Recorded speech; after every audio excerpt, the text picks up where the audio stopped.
Այստեղը 2 տարի մնացել է մաքսային պահեստում, իսկ մի քանի ամսից արդեն լրանում է նրա պիտանելիության ժամկետը։ Առողջապահության նախարարությունն արգելել էր տեղի խմբաքանակի մուտքը Հայաստան, քանի որ Cold-Rex անվան տակ ավելացված է եղել նաև Hot-Rem բառը, որը նշանակում է տաք ըմպելիք։ Այն մաքսային պահեստից դուրս է եկել վերջերս դատական բոլոր ատյաններն անցնելուց հետո։ Բազմաթիվ դեղեր այսօր դեռ պահեստում են, հիմնական պատճառը նրանց փաթեթավորումն է։ Իրենք ունեն համապատասխան լաբորատորիա, փորձագիտական լաբորատորիա, որը կարողանում է ռեալ գնահատել դեղի որակը։ Որակը որպես կանոն միշտ լինում է դրական,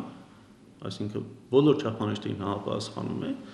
բայց իրենք պատճառաբանությունը գտնում են ոչ թե դեղի որակի մեջ, այլ փաստաթղթերի մեջ։ Կարևորը իրենց համար տուփի ձևավորումն է։ Գործարարը նշում է, որ իրենք մեծ գումարներ են ներդնում դեղորայքը Հայաստան հասցնելու համար եւ հայտնվում են խիստ ռիսկային իրավիճակում, քանի որ առողջապահության նախարարության եւ փորձագիտական կենտրոնի գործողությունները կանխատեսելի չեն։ Մեր ներդրած գումարները մնում են, այսպես ասած, օդից կախված։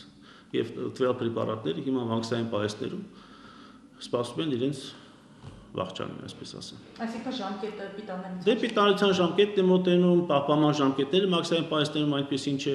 ինչպես որ պետք է լինի եւ այլ եւ այլ։ Պարոն Մատինյանի խոսքերով այս քայլերով առողջապահության նախարարությունը նպաստում է շուկայի մոնոպոլիզացիային, իսկ խնդրի լուծումը ըստ ներմուծողի մեկն է։ Բոլորը, այդ թվում առողջապահության նախարարությունն ու փորձագիտական կենտրոնը պետք է ենթարկվեն կառավարության 581 որոշմանը։ Միտված էր հավասար տնտեսական դաշտ ստեղծելու, փոքր բիզնեսին, միջին բիզնեսի խթանելուն, հասկանում եք։ Բայց